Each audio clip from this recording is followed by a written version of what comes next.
Are you thinking about getting Pro Tools? Well, you've got two options, the Perpetual license or the subscription model. So which one actually makes more sense? The Perpetual license is a one-time payment. You buy the software, it's yours forever. But here's the catch, it only includes 12 months of updates. After that, you're stuck on whatever version you last paid for, unless you renew the support plan. It's best if you don't need constant updates and just want a stable, offline-friendly setup. Now with the subscription, you pay monthly or annually and always get the latest features, bug fixes, cloud tools. It's more flexible, but if you stop paying, you lose access entirely. It's great for short-term projects or if you want to stay current without dropping hundreds up front. Both versions offer the same core functionality, same plugins, same editing tools. The main difference is ownership.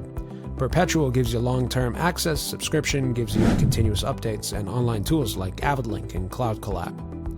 Perpetual costs more upfront, typically over $600, and subscriptions start at $29.99 a month or around $300 a year. So in about 2 years, the sub cost catches up to the Perpetual. So go Perpetual if you want long-term stability with no ongoing fees, and of course go sub if you want value, staying updated, and need flexibility. Just be ready to lose access if you stop paying. Smash the like button if this helped, and hit subscribe if you want more no BS gear breakdowns. Got thoughts on how Avid's pricing model is holding up? Drop them, and I'll catch you in the next one.